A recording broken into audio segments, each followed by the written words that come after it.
Hey, what's going on, everyone? Welcome to another episode of About Abroad, where it's my job to introduce you to people who have built amazing lives for themselves in various foreign corners of the globe. We're talking with expats and thought leaders about moving abroad, remote work, visas, and all the fun and practical knowledge that you need to know to follow in their footsteps. If you've ever dreamed of making a life for yourself overseas, maybe working remotely or embracing long-term travel, retiring or studying abroad, or even just taking a peek inside life beyond your borders, you've landed in the right place.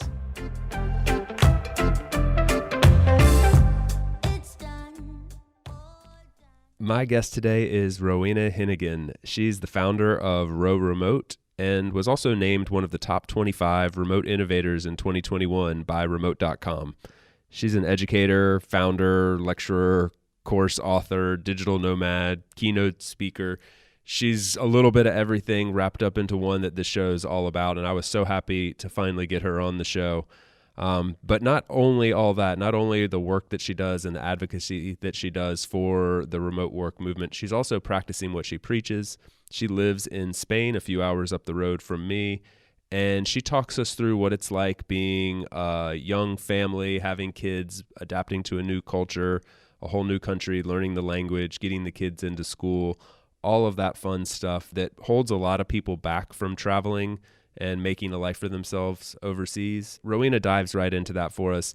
She also shares why she chose Zaragoza and Spain, and we have a lot of fun talking about some of the reasons that we love living in this country. So I hope you'll have a good time listening to Rowena. She's a lot of fun. Her Irish accent's just wonderful to listen to, and she's got so much great information to share. I had a real blast talking with her. So please help me in welcoming Rowena to About Abroad.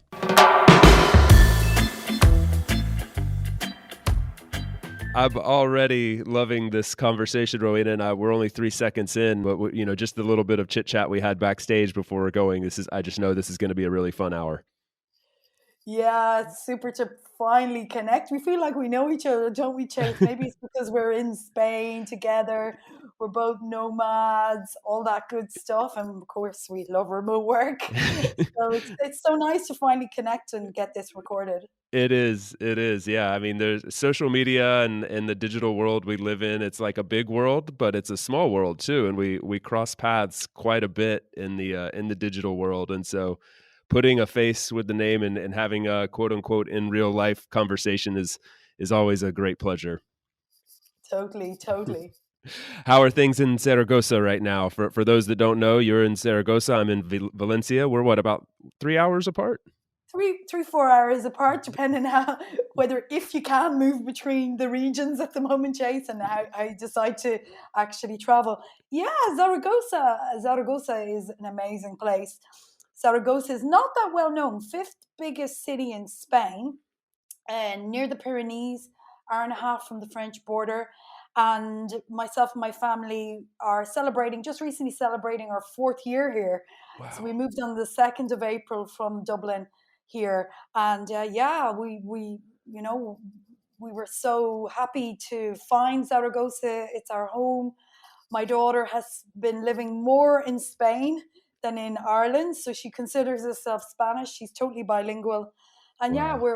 we're very happy to be based here. We are location independent. We can come on to that in a while, but yeah, this is our default home that supports us, and we love it here. Wow. How did you find Zaragoza out of or actually, let's back up. How did you choose Spain, or did Spain choose you? And then within that, Zaragoza, did you check out other cities, or did you land there and just love it, or what was that Well, process like? it's kind of interesting because when I first started nomading back in 2007, around the same time I was remote working, to give you a context, or first remote working, I just moved around for pleasure. I was single, I was young, footloose, fancy free, visited different countries, Southeast Asia, did a little bit of that for a while. But 10 years ago, when I came back to Ireland and met my partner and I had my daughter a couple of years after that, you're thinking of settling down, you're a family, you've got a small baby. And we were kind of settled in Dublin until around 12, 14 months in. Unfortunately, my daughter develops chronic asthma. And this is part of the story because the original nomading was for fun, for choice.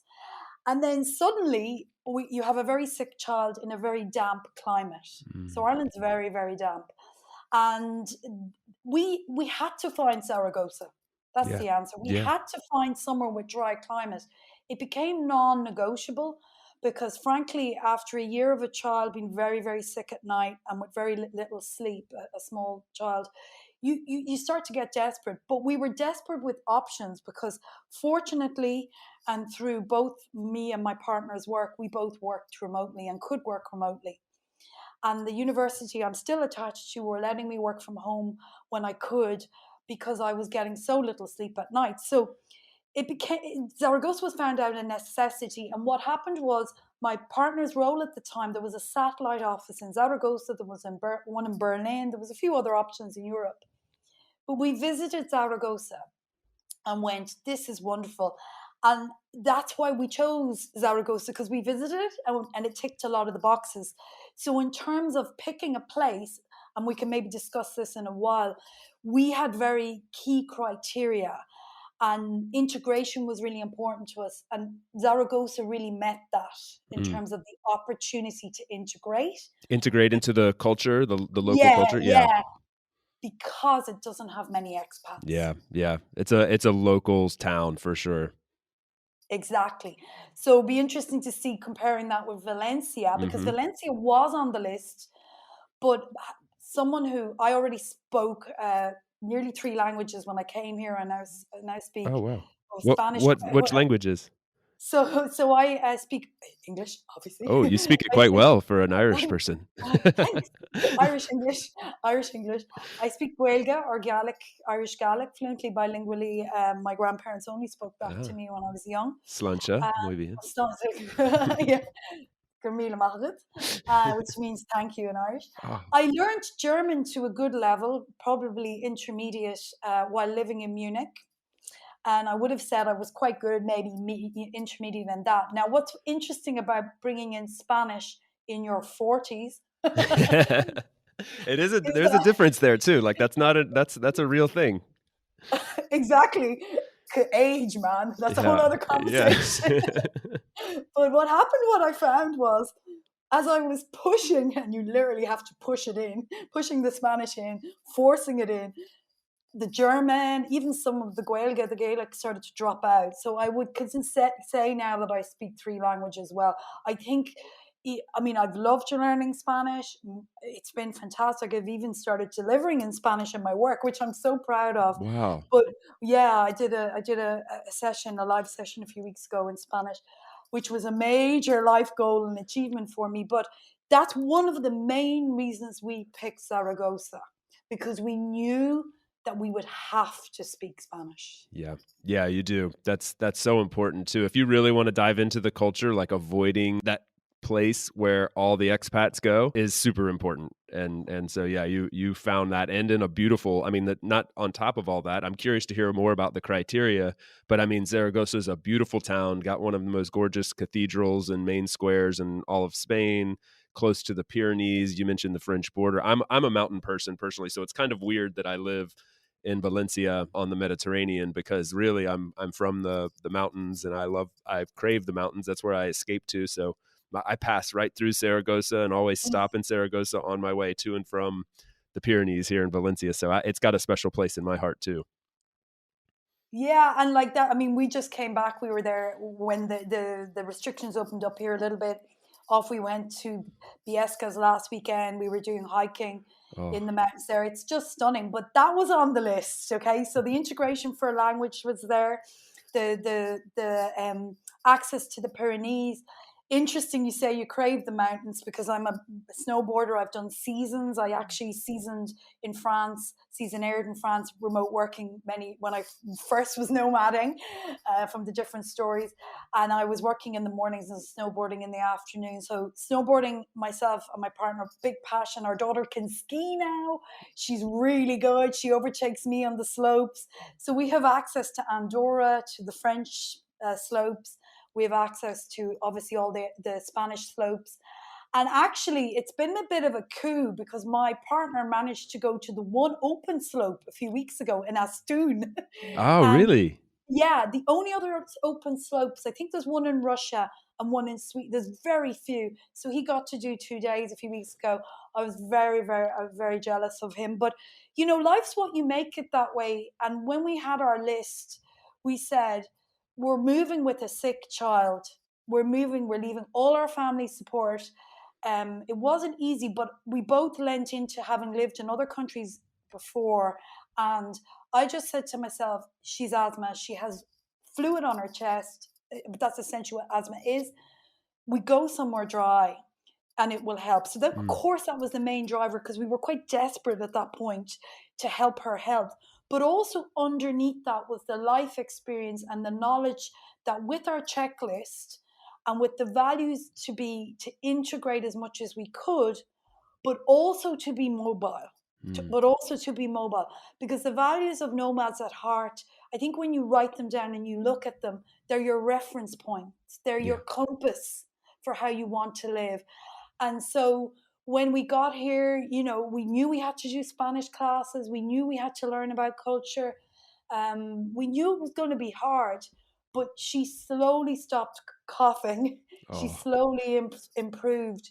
And when you're a bit of a risk taker, which we definitely are, I am, and as a family, we are. It pays off. Fortune favors the brave. You just have to go for it. And when you have a child then that suddenly starts sleeping through the night, you go, yeah, yeah, this was all worth it. absolutely. Wow. I'm super happy to hear that that this experiment worked, and that trading Dublin for Spain has been a positive move, health wise for your daughter first and foremost. But it also sounds like it's just been an incredible cultural, fun, exciting experience. And I think, actually, it's really kind of interesting because we're going to get into your remote work advocacy and everything that you do there, because that's equally as incredible. But this kind of connects those dots for me in my mind, because I recall in high school I had I believe he was our athletic director, and he was a football coach and a teacher, and he was such a great guy. He was married, and his wife, I never met his wife. His wife lived in Florida because she had asthma. And I'm just kind of connecting these dots right now as you're telling this story, because this was not a possibility. What you're doing now is not a possibility then, or at least it was very unheard of. She had to live in Florida and he had to live 14 hours away in North Carolina, and they couldn't be together because she had asthma, or he would have to give up his career. And it was maybe at some point he did, but at least for a couple years they lived separately. And it's just amazing how far technology's come and how the opportunities have changed, and remote work provides so many fun and exciting opportunities. People can nomad and travel and live where they want, but sometimes it's providing like life-changing, like real out of necessity kind of life changes. And that's what's really incredible about it. And that probably weighs into why you're such a big advocate for this movement. Exactly. And when I look at the sustainable development goals and relate them to how remote work can support definitely 11 of those, but 14 in theory of the UN Sustainable Development Goals. One of them was equality, Chase. Mm-hmm. Okay, and for me, being able to keep in the workforce by being able to actually come to Spain, start my business, keep working because my daughter's health improved, remote work provided that, and particularly as a woman, Yep. this is all weaved in there. So my passions for remote work is really personal, Mm-hmm. and the independent living location, the ability to move on top of that is just the icing on the cake. And that is why I can have the energy, I can relate to my values each day, because there is this story of, oh, being a nomad and remote working when I was working for a big telco in 2007. This is fun. This is great. I'm young and I'm that nomad on the beach, Yeah. sitting on the beach, which is the cliche, isn't it? It is. It's the I mean, stereotype. it is. You posted that picture from the beach in Valencia, and I was like, there you go. There's the stereotype. But it's so true, and it is quite serious that when, for certain reasons like illness in families, like whatever, when it becomes a necessity, it's different. It gets even more personal, because that's why now I'm like, Everyone needs to realize these benefits. We're also helping the planet as much as we can Hmm. by, and also the fundamental quality of life for my daughter was changed, and for me that's, that's really, really important, and it's a lesson to her growing up, hopefully, as well, of how to live and how to think and how to be gentle as we live on this planet, because that's a big part of why we do what we do. Absolutely. And then on top of all that, think about the education that she's getting. She's how old already? She's how old? She's 7. She's She's 7 and 7. she's already bilingual. She's got Yeah. experience skiing and snowboarding in the Yeah. Pyrenees, lived in another country, Yeah. has 2 parents that have traveled around and seen so much of the world. I mean, that they say like travel is the greatest form of education, and like she's been inundated with that at 7 years old, and that's an incredible opportunity that will pay dividends throughout her life. So it's really Exactly. incredible. Exactly. And she also the other day was saying, when she talks about Ireland, she understands the reasons why we moved, to make life better, to help her health. So I think even that is a life lesson. Mm. And again, maybe it's for people from different parts of the world. And Europe is quite warm like that. I don't know if you've found that, but we feel a connection in Europe to each other. I do feel European. I feel like a global citizen, but I do feel European. And I feel very open about moving around Europe quite easily. I don't know if that makes sense to you, Yeah. Chase, does it? Yeah, yeah, Why you, absolutely. I even yeah. feel as an outsider, as a non-European, I feel there's a general sense of open arms, and like there's not such a strong concern about your like nationality and background, because it's such a melting pot of different cultures. And I mean the history within Europe is all these borders being shared, and people coming from different backgrounds, and now that you can pass through so easily, there is just a sense of like, we welcome you. Exactly, exactly. And then that mindset as well, that mindset, what's interesting, actually, I'll give you a little story that is interesting. What's interesting is this last year, 14 months with the pandemic, and to contextualize everything, we were actually in Ireland when the lockdown started in Spain. We actually had gone home for a family wedding. And when we got the flight back into Madrid and got on the bus to Zaragoza back on the 15th of March, it was the last flight back in. All the flights were stopped from Dublin to Madrid. And we came back to a ghost town in Zaragoza. And suddenly, like this last 14, 12, it's been the best and the worst of my life personally, because suddenly everything I knew about remote work, I was in this 70-meter apartment, couldn't come to my co-working with my daughter, who's fabulous and I love, but was crawling all over me, all day long. And suddenly everyone wanted advice on remote work for it was, and both myself and my husband were like, hang on, we came to Spain to live outdoors, to be on our terrazza, to be in the parks, which is a massive, I mean, the culture for outside is amazing here. And we couldn't go out. We were like, so, Yeah. I'm laughing now, Chase, but there was a lot of crying during those Oh, four yeah. months, So that, what's interesting is once the restrictions relaxed here in June, and this might make you smile, what do you think we did? We got the hell out of Dodge. I had a friend with an apartment in Tarragona. Our daughter finished homeschooling, and we went. And we spent 2.5 months in Tarragona. We used a local co-working. She went into a local summer camp that happened to be, presencial, in Wow. person. Stuff was still locked down in Zaragoza. We were so lucky. But that flexibility of not having a mortgage, not having strong ties, nearly always having the bags packed, which is going to sound weird to some people, but we do. Like Yeah. I have a travel pack in my bathroom, which, is just all small things ready to go, for That way you example. don't have to pick up all, like, remember the toothbrush. Those are the little things that will keep you from going, right? Like, oh, I have to get Yeah, my things together. If you've already yeah, got those things set, you're ready to go when the mood yeah. strikes you. Yeah, and that little example of being able to get out of Zaragoza for 2.5 months, and meanwhile there was another lockdown. We got back again in September. It's just, you're fortuitous if you set it up. You're fortuitous and you can take those opportunities as a family. as no matter who you are, no matter what age, that's what I want to put across. It's a mindset shift. And the more you do it, the better you become at it. Yeah. Does that make sense as well? Because you just go, why not? Why Yeah. not? Yeah, you become accustomed to it, and you can anticipate the potential low points and roll through those when they hit, and you just have some perspective, I think, at that point. Totally, totally. So even looking back on a year where a lot of people, and I mean, I have to be sensitive because a lot of the business I do is with Ireland in the UK, and people couldn't go 5 kilometers away, but we were there on the beach Right. in La Penida, and so yeah. I had a similar experience. I mean, I felt very guilty, Hmm. enjoying myself. I went to the Canaries, and Hmm. I got out of Dodge basically right in time.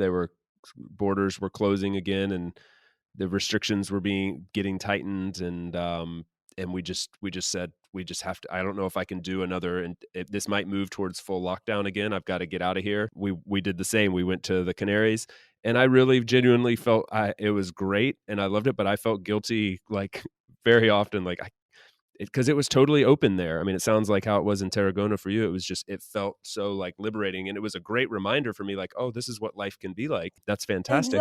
Exactly, But exactly. It is that reminder is really important because I think what's happened to a lot of remote first and remote advocates, just to share and personal conversations I've had with peers, is of course the pandemic has made us maybe forget our values. We've had to readjust them. We've had to come back to them again. And there was a point last April where I was nearly going, why am I doing this? Like, this is terrible. I'm locked in my apartment, working not never the way I chose to work. And so it took a little bit of heart and soul searching, if that makes sense as well, to come back to my values. And we mhm. touched on this on our pre-conversation. One of the other reasons I choose the way I work and how I work and my values is not just to be able to move and to live in different places and take my family with me and all those things we've already discussed. It's also to choose the hours I work and try and work smarter Yeah. so that I'm not exhausted when it gets to a Friday. Then that's part of why I do what I do as well. And I think that's weaved into it in terms of values as well. Does that make sense? Yeah, yeah. I mean, In- I've said to some other people that I got into remote work and location independence because of for the reason to live where I want to live and to work from where I want to work. But I think I've come to appreciate just as much the working when I want to work, and that being able to manage my energy levels and productivity levels and work when it makes most sense for me and manage my time like that just makes so much more sense for me and my client, employer, whatever. Like they get the best of me as well. So I think we our cultures like the Irish and Americans are very similar in a lot of ways, and one of those is like we're kind of like weekend warriors. Like we work for the week and we work hard, grind it out, work hard, play hard kind of thing. And then in your country it's like go to the pub or in our country it's whatever, but like we go and we live for the weekend, and it's unfortunate to have that kind of 5 to 2 it ratio.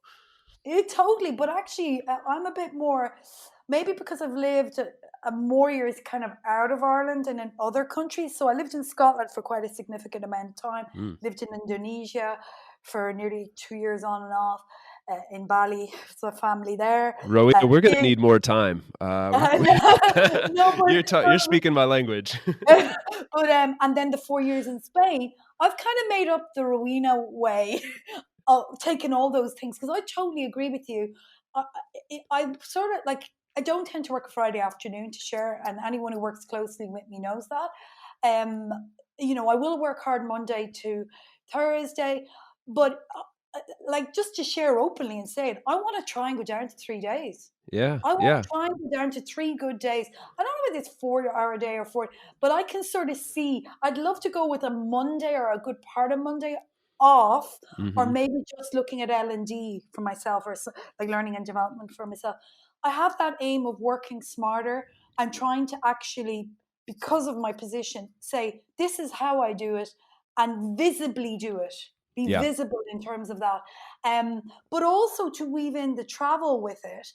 And I know you know this, but I was kind of excited earlier in the week, and I had to share with you because again, I haven't been away since outside of our region in Aragon since last summer. And for most people, the people are probably saying, "Oh, tough luck there." But Right. for me, that's a long time. But I'm going over to Madeira to see Gonzalo and join the digital nomad village there in May for a week. Got a bit of work Nice. going on there, and that's these are the things. This is why I do this. If I didn't have the solopreneur type of setup I have, I might not be able to do that because not all employers would support that. And also hoping to be in person again with Nacho Rodriguez in Las Palmas, like you've been over the summer. So that's our plan at the moment. So I really walk the talk. We are saying to ourselves as a family, and I'm saying most weeks, I'm saying, how can I go? How can I get somewhere?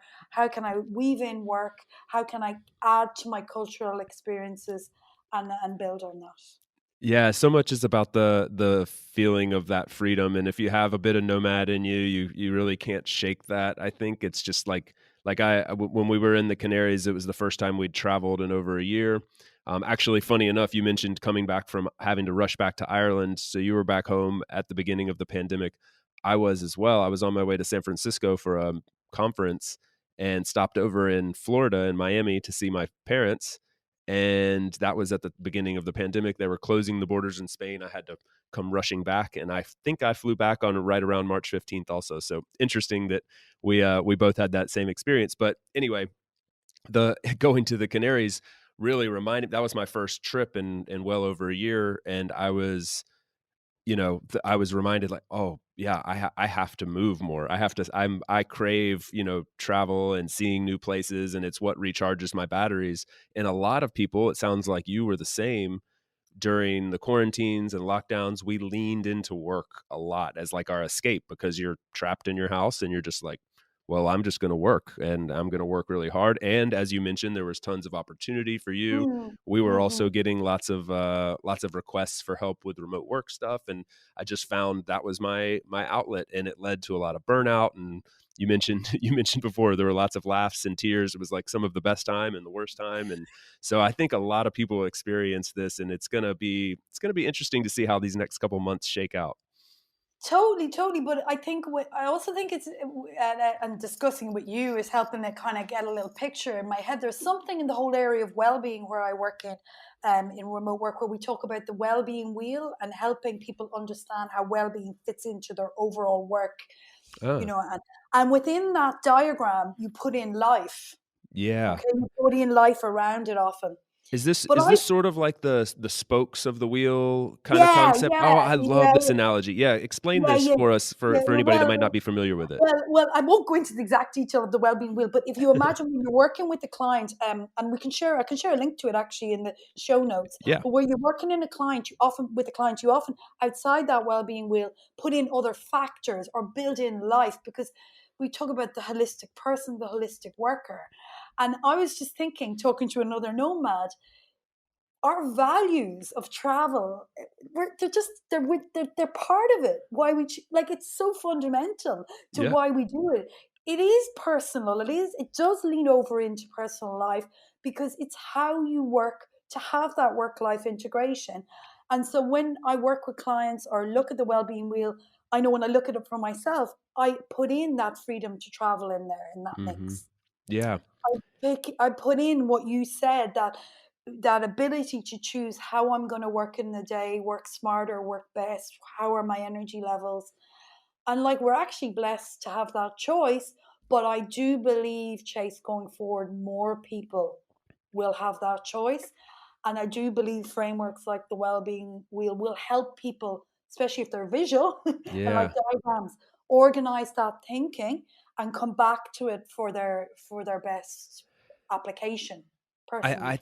I'm pretty sure that if it wasn't one of the main reasons, it was definitely it was a key reason. Coming across the well-being wheel years and years ago was one of the main reasons I kind of made like a big life change, because I realized that, they use the example of like, if it was spokes in the wheel and one of them was gone Exactly. completely or broken, then the wheel wouldn't work at all. And I kind of felt Exactly. like a broken wheel. Like of the 10 spokes, I had 8 or 9 of them, but I needed to complete that wheel. And that part that was missing for me was actually less travel. It was more international immersion. Like I needed to be surrounded by people with different accents and different languages and different food. And I needed that to be like a core part of my day to day. I thought I Mm, wanted change a lot. I came to realize over a couple years of like moving constantly that what I really wanted was just like the immersion and yeah. travel from there. So that's what we've come to have here in Spain now. And I think it's funny you and I both found Spain and for totally different reasons, but both came here and really found like a place that we love. It's been a really special place. We'll be right back to the show after a quick break for a note from our sponsor.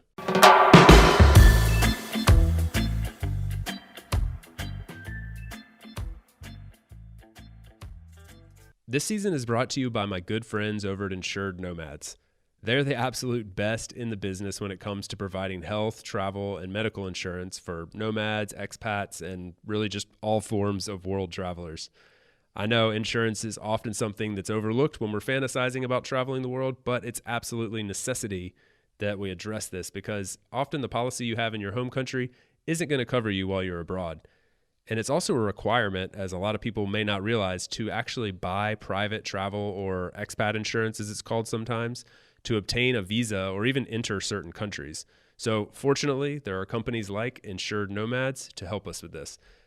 Not only do they have excellent coverage and great prices, but they're also providing a first-class experience with additional perks and best-in-class technology via their app. It's an amazing experience. I can't recommend it enough.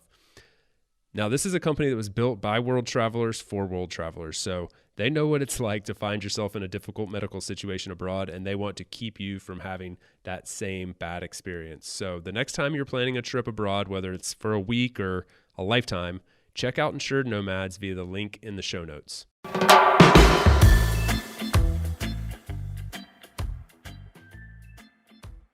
Okay, now back to the episode. No, yeah, it is. It's so welcoming.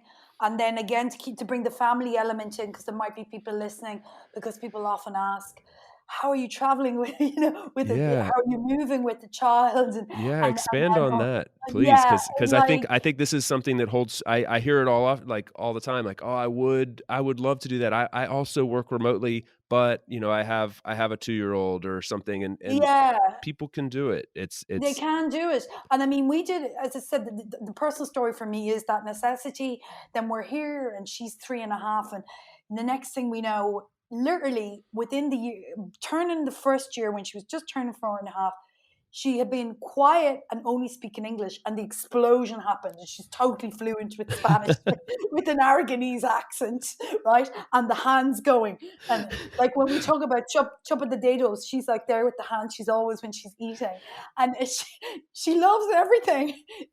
She loves Spanish cuisine so much. Hopefully, you'll get this because she's blonde, right? She's oh yeah, totally blonde. My husband is really fair and my mother is really fair. She's white blonde hair. She hasn't got too light eyes, but of course, all the Spanish are like Rubia, like when she's on the street, they love her.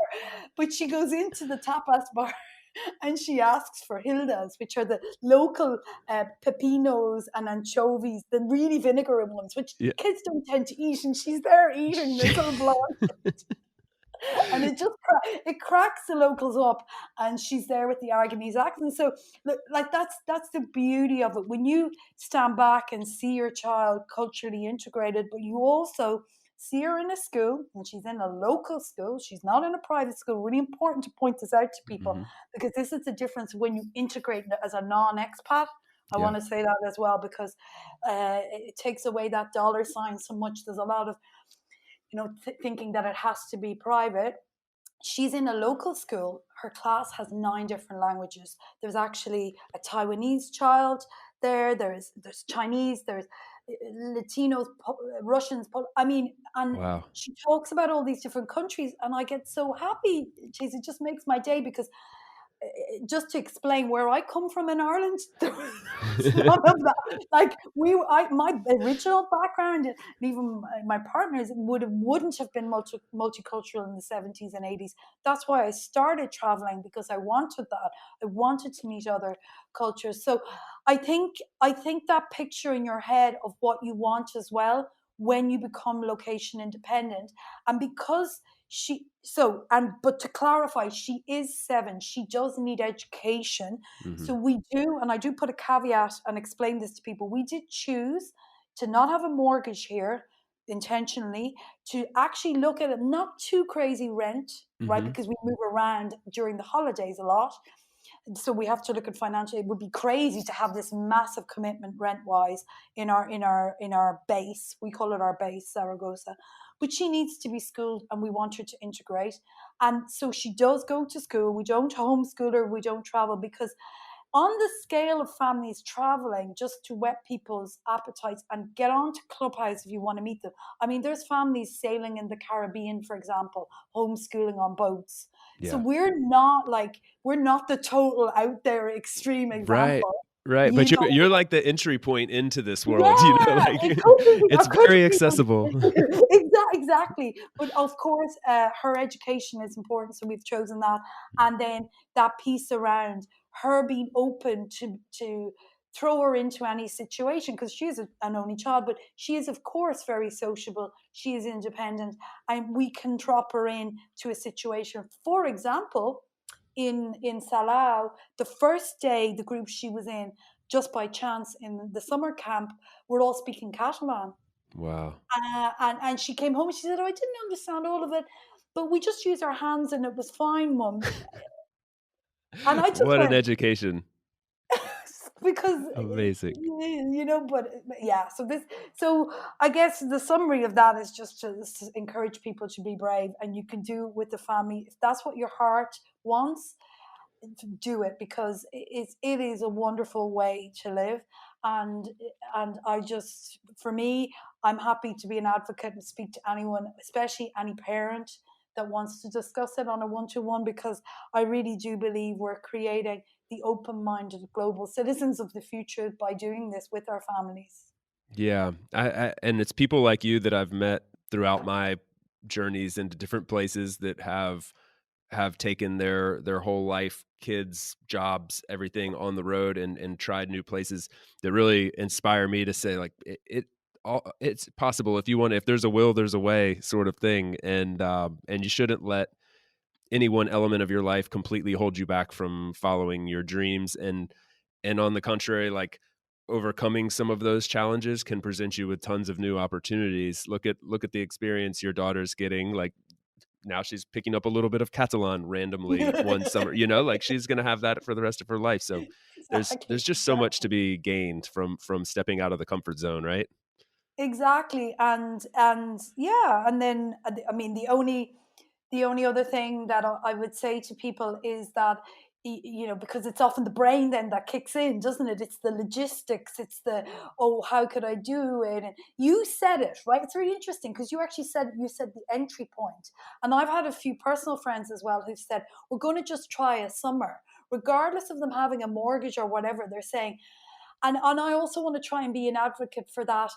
Giving your kid, if you are tied to a certain place and you do have the mortgage and you have to stay, just be a bit more open-minded about longer working holidays, about 4 weeks where you 2 weeks maybe where you share childcare, etc., etc. And actually, the market and the wider nomad marketing community is responding to that with co-livings that welcome children. I know there's one in Valencia, etc., etc. So the chances are there for Yeah. people to explore it, and still manage to do it even partially, Chase. And I think that's something that I really want to also say to people: just give it a go.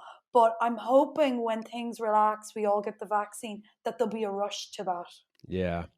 I imagine there will be people have there's a much larger percentage of the population that has this newfound freedom, and people are going to be eager more than ever to take advantage of that. What you mentioned things like Clubhouse and some online communities. Are there any specific places that aspiring families aspiring nomadic families should go to? Any web pages or communities There, online? there, there is, but I can't remember the exact. There is one, and we can share it in the notes. I can't Perfect. remember the exact name of it just now, and I haven't written it down. But we can share that in the notes. There is a platform, especially for families, and then there is. You don't want to be on there. There are different ways. Yeah. You also follow Nomad Skillshare website. Okay. That there's family groups off of that. There's forums. Uh, I mean, within it, it's a growing market. So what's also interesting is where you are. So if you're in Europe and you're looking at Europe, if you're in Asia, also go down that kind of looking at the location angle to find maybe others that have had similar experiences. And then, as I said, the other way to encourage people is just to look at like a summer holiday or an Easter break where Mm-hmm. you put in, particularly in Europe, there's already like co-living for families and look at different destinations because you can start to look at ways of integrating. One of the things that's interesting about families and integrating with families, that people used to ask me the first year in Spain, how did you learn, how did you learn your Spanish so quick, or how did you integrate? And I have to say, and when you have a kid and they're in a school, you have to go to the school gate. You have to speak to the school secretary who doesn't speak English. So you're sort of you're forced to network even more and meet Mm-hmm. people, right?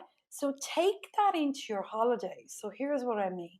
Look at places that have kids camps, that have hotels with Mm. kids groups, because suddenly by joining in and being a little bit more proactive, you also start to meet the locals that way. They're not all Interesting. tourists. So that's one of the things. A couple of families that I've recommended that went for, say, a month, one family that went for a month to Gran Canaria, and then they used a local kids camp.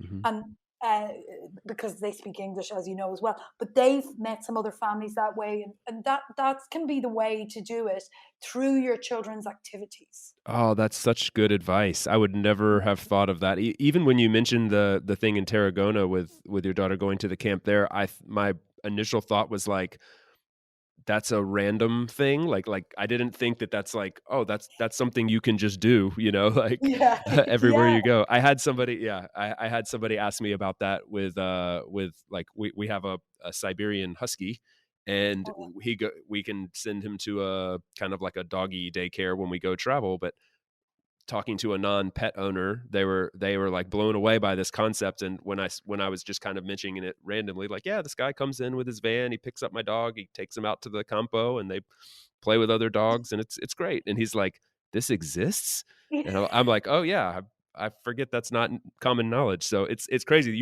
that rolls off your tongue so easily, but that's Yeah, great and that information. yeah, and actually, one of my contacts in Gran Canaria has whippet dogs, and she said what really helped her integrate. So here's another through her pets was the dog finding a regular time at the local dog park, Exactly. meeting other dog owners.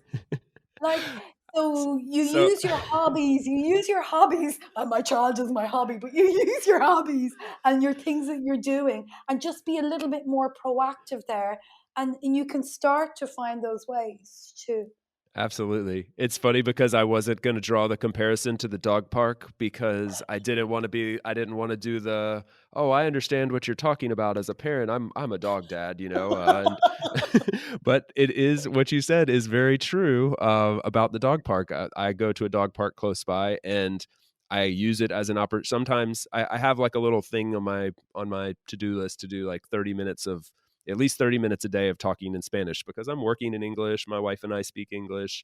Like it could be possible for me to go a whole day easily without speaking any Spanish. So I try to make sure to find that time every day to at least do 30 minutes. And often that will be the dog park. I can be like, oh, I'm gonna take him down there to the park. He can play and I can talk to the other dog parents and socially distanced, of course, these days. Yeah. But it is a great way to practice. And Yeah, um exactly, and that's how you might integrate. So, whether it's traveling, you can travel. Actually, there's even nomad groups, just so you know, for traveling with pets. yes. Because actually, going to visit, and here's a wonderful example on the Slack amazing community that Gonzalo has created in Madeira, and I'm on there now, or Madeira.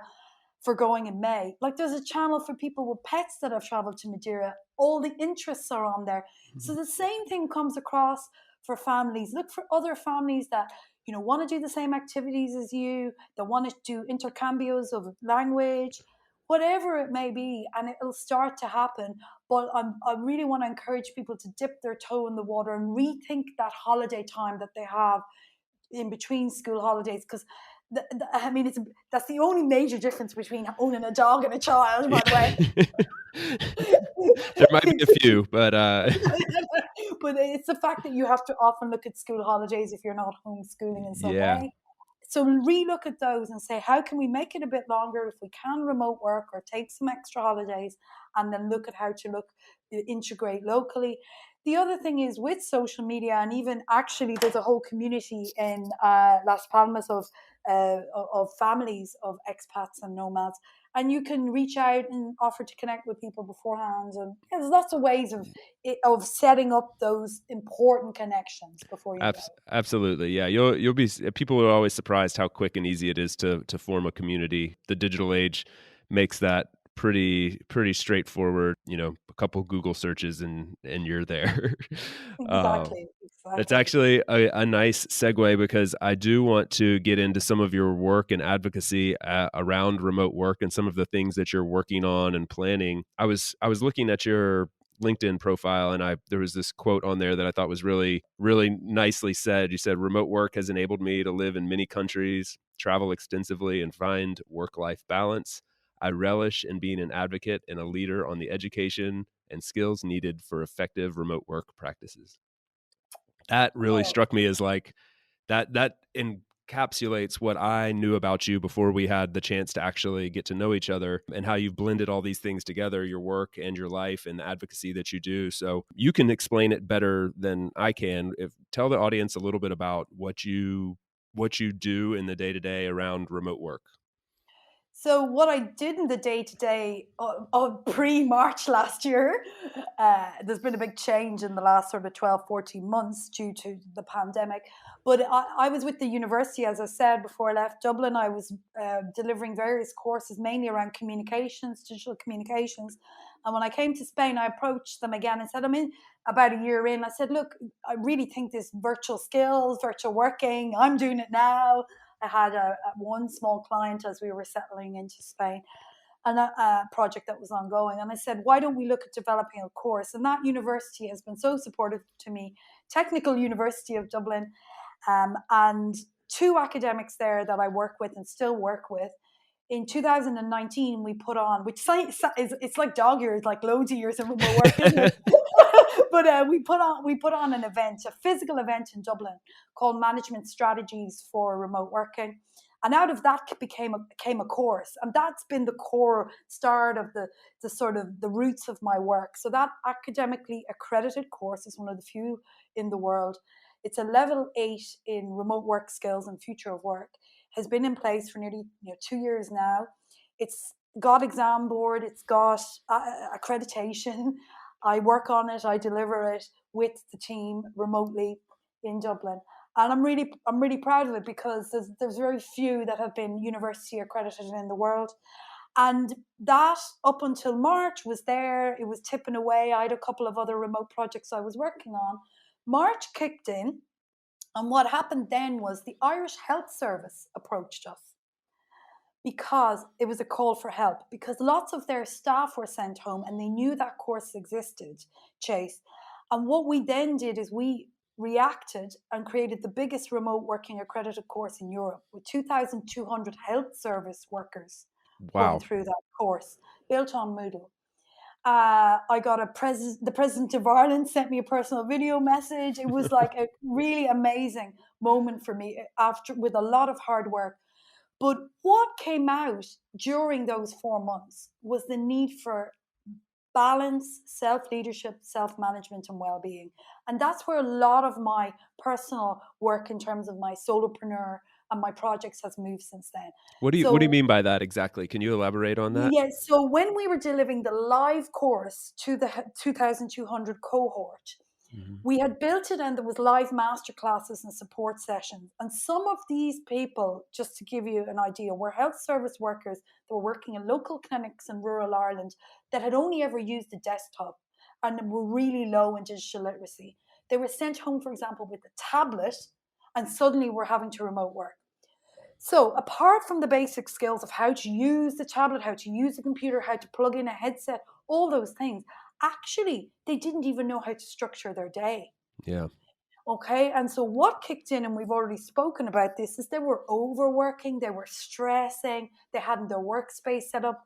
When we brought in ergonomics, we spoke about balance, calendar management, we spoke about reflective writing. I have my writing here that I show you that I do most mornings, because reflective practice is a big part in academic education in terms of how you digest things. And interestingly, Chase, looping it back to the well-being wheel, whenever I apply that for myself, I do it in writing Mm. rather than electronically. Just my personal preference. But I think that there's a lot to be learned there by sitting and writing without distractions of technology, Agreed. without those things. So what we learned from that live in the moment in those 4 months is that people really needed that well-being, work-life balance element. There was huge demand. So the way my work has moved since then, so fast paced in the last 12 months, is a lot of my work with clients is actually EAPs, big insurance companies, where I provide remote work skills. I now have a team of associates I deliver that through, but with a strong emphasis on well-being and well-being management through calendar management, through routine, all of that stuff, but really practically. So we don't tell people how to do it. We show people how to do it in a mentoring format. So there's seminars I run, workshops, but there's a whole load of one-to-one mentoring that I'm building out. And for example, if you said to me, I know the tools at Doist as well, there's great tools there. But if you said to me, I don't know how to calendar block, right? I don't know Mhm. what you mean. I'm not going to go, here's a picture of my calendar blocking. I'm going to go, let's share screens, show me your Google Calendar, whatever you use. Let's come up with a color code and let's start blocking together. Right. Right. Giving Okay. people that confined space to do their certain types of work and helping them Exactly. be more productive throughout the Exactly. day, because otherwise you've just thrown them to the wolves. I mean, you send somebody home with a tablet that doesn't know how to open a laptop and tell them to work from home. They've got the deck stacked against them. Exactly, exactly. So, and there's also, I mean, there is a psychological, of course, element to it too, that they have to realize as well that if they're sat at that tablet or at that laptop for 8 hours without a break, they're not going to be productive. And you and I, we know that, but do we really know it? I had to remind myself of it during the Sure. pandemic. You mentioned burnout. And when you know a little bit about the psychology, we often need a bit of accountability. And I know, for example, in your work that you would look at in your team supporting each other. I see the posts on LinkedIn. I know you guys get that Yeah. you need to also remind staff through your culture, through to not overwork. Here, take your holidays, take your breaks. But this Real isn't the norm, right? I mean, it's kind of the exception to the rule, and unfortunately, I think more. I have the impression that more companies are coming around. There's more people like yourself pushing for this. Mental health in the workplace is becoming a topic of regular conversation. People are taking it seriously, and the work life balance is a phrase that's been around for a while, but I feel like it's taken on a new meaning where people actually mean it when they say it, and not just they're not just words anymore. And so I'm seeing a shift, and I'm curious to hear if you are too, that companies like I am proud to say I believe Doist does this really well, and I just see other companies also doing it more often, but it still isn't the norm to really push your Mm, employees not to work. Like we feel actually at Doist, like our probably our biggest challenge is like keeping people from working too much, because you hire excellent people that are go-getters, that want to work hard, that want to produce, and you sit them at home alone in their silos. They're going to lean into their work like we all did during the pandemic. And so even the most seasoned remote workers, the people who have experience, who have set up their processes and stuff, were rocked by the pandemic, and were found doing. You were working at home with your 7-year old, That's not the norm for you. So much less for somebody who's been used to being held accountable in an office with their counterparts all around them all day, every day for the last 30 years or Yeah. whatever. Yeah, exactly. Exactly. Well, so to answer that in two ways, the World Economic Forum have come out and said, and we can share the link in the notes, that well-being is a skill. It's a Okay. skill. That's great. I had not seen that. That's a Yeah, very cool, bold yeah, statement. and therefore, if we suddenly go, it's a skill. I'm not going to figure it out overnight. I have to look at learning it, practicing it, embedding it, and then coming back to it Right. constantly. Same way a project manager is going to top up their training. A developer is going to look to top. This is the same thing. If we believe well-being is important, we have to build it into L&D. We have to build it the whole way through the organization. That's the first thing I'm going to say. Then the second thing I'm going to say, and I will supply it in the links as well, is we have to be really creative in extreme and extraordinary circumstances, which of Mm, course this pandemic has been, and you and I have just discussed that, in topping up our self-care, right? yes. And looking at it. So that worker that you drew the picture of there, and it's really true, this high performance that you guys probably have on your team, developer, tech, or whoever it is, really well set up, really good at their job, wouldn't normally tend to overwork. Suddenly they're restrained, they're stressed, they can't go outside. Do. How can you help them? You need to keep reminding them they have to find new ways to top up their self care. And there's been hints of this in the media. Bakery has been popular. People are doing paint by numbers. People are gardening on their terrazzas. Suddenly we are reconnecting with our hands in another way that we never did. And that is it. They need to build out that profile, and any conscious organization can help them do that by supporting it through suggestion, funding, organizing maybe some like supervised painting classes that are online, but then the person goes off and paints in their own time, for Right. example. Whatever. There are lots of ways, and encouraging people to build out that creativity. It is all around creativity. For some people, it is sports, but sports again is physical. But what I've found, and I'll share in the link, is enhancing your self care and revisiting that is really important for everyone. And then, like, even I have taken up mandala drawing, like with my daughter. But we do it together a couple of times a week, and Yeah. yeah, we did it during the lockdown, and we still do it now. And so It's just extending it out. there's a lot to be said for having any kind of a side project. This podcast actually is for me like is a side project, something that I wanted to do for a while. And you mentioned early on that like some elements of the pandemic, obviously there's horrible situation for the world, but there if you look for the silver linings, people found time to reconnect with certain things or find new artistic creative outlets or rekindle relationships with people, and so it's provided some opportunities like that. And I think having a side project or something that gives you an outlet outside of work is more important than ever when you're restricted. Exactly. And can organizations, can teams support that in any Yeah. way? Like one example on my team here, my associate team here, one of the of my teammates is in Madrid, and she's really keen to learn Spanish. So when we do our social chats, only every few, we speak a bit in Spanish. We have a little bit of Spanish on our Slack channel because that's her passion as she's been in the lockdown in Madrid. So try. I mean, these are just little individual examples, but that's what I mean. That's share a little Spanish anecdote, share anything that's not, because it's not work related. It's nothing to do with our day to day work because that's all in Right. English. But again, it's tapping into that little bit of taking people away from just work. When you're out this weekend, find a funny Spanish sign that you see on the street in Madrid that makes you laugh. Actually, we have to talk about that T-shirts with English. Have you noticed that while you've Oh been yeah. here? People don't mind putting an F-bomb on a t-shirt, not really understanding what it means. when we were first here the first year, my partner and I, this is such a tangent, we were saying if we were on Instagram, which we're not, and we cared, we could have created this such a cool Instagram of all the bad English on t-shirts. Oh yeah. Oh yeah. I always wonder, like, sometimes at the gym I go to, often see people with these shirts with like horrible things written in English on them, and I'm like, "Ooh, do you know what that means?" But I I'm know. not going to be the bearer of bad news, I guess. But yeah, you're right. This would make a great Insta handle. Exactly, exactly.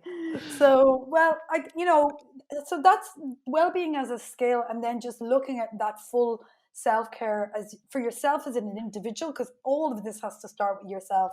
You have to make sure your own bucket is full, all the little things that you do matter, and then bring it back to your teams. If you're a leader, lead by practice, share about the dog park chase, share about the intentional ways that you were looking at topping up by doing the podcast, and you're demonstrating it by practice, and just try and realize that in extreme circumstances we need to be more intentional. I mean, intentional is used in remote work all the time, isn't it, Hmm. as a phrase, but Yep. actually intentional and putting attention to your intention is really a mindful thing. And when you look at mindfulness, it's all really related. And that's what's interesting for me, because that's another side passion of mine, and how we can just be more mindful as we do our work and be better at doing it, be more healthy, be more balanced.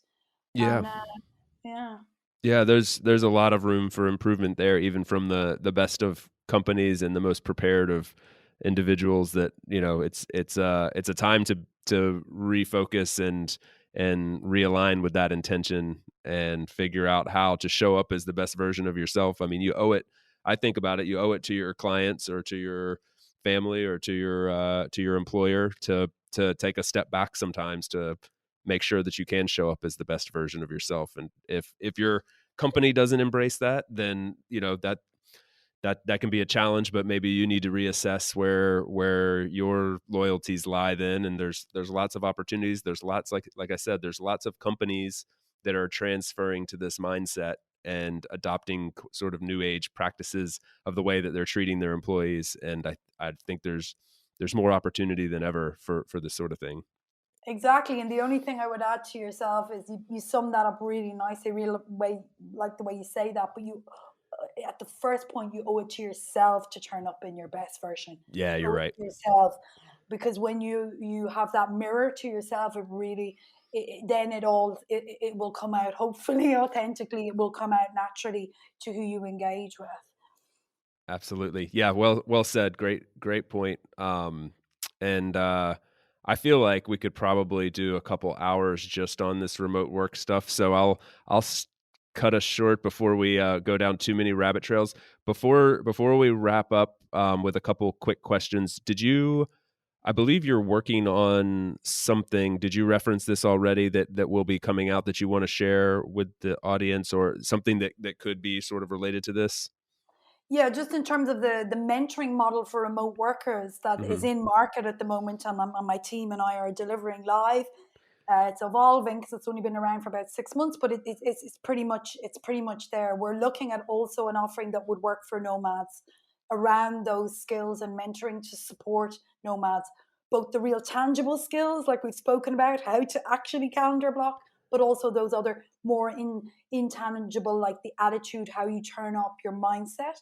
So I'm hoping to have something in market, and that'll be in the notes as well. Okay. Maybe by the time this gets published, so that would be great. But anyone who wants to stay up to date with my work can follow me on LinkedIn, connect on LinkedIn, say hi. And I also have a sign up for a mailing list on my website, rowenahennigan.com. ruinhagenin.com. Perfect. We will add all of that to the show notes for sure.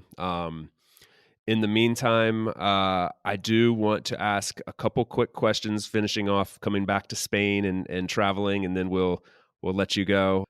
So speaking again, we're speaking again to the audience that is considering traveling with a family and to Spain in particular. Do you have one piece of glaring advice that you would give them if they're on their way to Spain, they're making the move, they've got a young family, couple children, or what would you perhaps give them as some advice to adapting? Well, this is the academic coming out a little bit, so I'll answer it from the heart. What I learned about learning Spanish, so assuming that that family really wants to integrate and they're bringing in that language of the destination, particularly in Spain. So I've said already, go for somewhere that's not very expatish if you really want to integrate. So be brave, and hopefully I've given lots of benefits of that. But I would say, look at the way you've learned previously. So what do I mean by that? So a lot of the research shows, particularly for language learning, that there's lots of different ways, and there's a little bit of an over reliance on pure technology. So that what I mean by that is every week look and say, what are the ways I've tried to engage in Spanish? Have I listened? Have I listened in person, not just on audio? Have I gone and sat in a cafe and listened? Have I spoken? Really important, because again, you can go through a phase of just been listening and not speaking back. And have I read? And look at the ways you're doing that. And again, maybe not on digital screens. And then finally, have I tried to write a little bit? And again, even if it's sending a WhatsApp, even if it's writing 2 sentences each night, because we all learn in different ways. And in terms of language learning, being clever of those different ways of how you're already intentional going to the dog park, but how you do that was really something I learned the hard way. In the first year, I was very much just going to my classes, wasn't putting it in practice. And over the 4 years, I've realized mixing it up with those different ways, the 10-minute walk to the co-working with listening to some audio, but stopping and repeating back something, all those little different ways really pay back. Excellent. That is such a great methodical real life answer that makes so much sense. And I'm going to think more about that because I don't focus enough on the writing aspect. I like the talking piece. Maybe that's why I have a podcast. Um, that's why I'm not a blogger. But anyway, that's really great advice. And finally, touching on Saragossa in particular, what's the you obviously love it there. I understand that because I've been there, but as you mentioned, it's not one of the kind of hot button spots on the nomad list. It's not somewhere that maybe when someone's thinking of moving from another country, they're not thinking of Saragossa. So I'm not asking you to sell it, but what is it that you love so much about Saragossa, and why might you suggest someone else give it a shot as a place to live? It's a really, really welcoming city, and I've lived in some of the most welcoming cities in the world, including Glasgow and Galway, where I was born, which would often be on lists as very welcoming. But Zaragoza, given my experience, it's extremely welcoming. It's very navigatable. The river runs through it. The basilica is so you can get orientated really quickly. So there'd be these are two really practical things. Arguably the best tapas in Spain. Arguably, I mean, like, but I'll give you a reason why I can justify that. The Spanish come here to eat tapas. There's a massive internal Spanish tourism to Zaragoza for the tapas. Uh, Access to the mountains and the Pyrenees. It's a really good place. Location wise, you're an hour and a half from Barcelona and Madrid on the fast train. And then the final thing, specifically for families, it's an amazing city for kids. Hmm. Amazing city for kids. Loads of green spaces, amazing amount of activities, anything. There's an Irish Gaelic sports team here. Is there really? Like, yeah, there actually is, right? So my daughter could go and learn if she wanted to. There's a rugby team.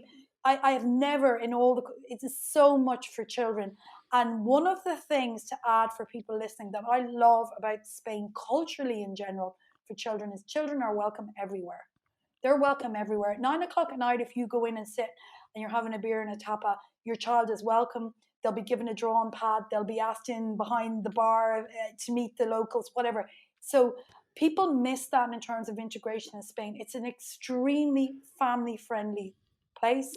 And we've met so many people just casually because we have a child and they come and speak to us. I mean, I know she's blonde, so it does help, Chase, but it's seriously very, very welcoming and an amazing place for families. So if you were considering Spain, I'd highly recommend you look at Zaragoza. And I hope I've given some other good reasons because it's not, as you say, it's underrated. It is It is. underrated. It is absolutely underrated. And what's the sort of labyrinth area in the center of town called? It's El Tubo. El El Tubo. Tubo. Yeah, it's Yeah, super cool. It's like a just windy little alleyways of bars and yeah, restaurants, and it's very, very just a it's a very pleasant place to be, and that quick access to the mountains, quick access to some of the biggest cities. You can also get to the north of Spain. I mean, I in the from the south of Spain. The south of Spain has a lot of culture and the architecture is unique, and you have the ocean, and which the Mediterranean's beautiful. But when you get inward in Spain, you realize how far the south feels from the north, and from where you are, you can access.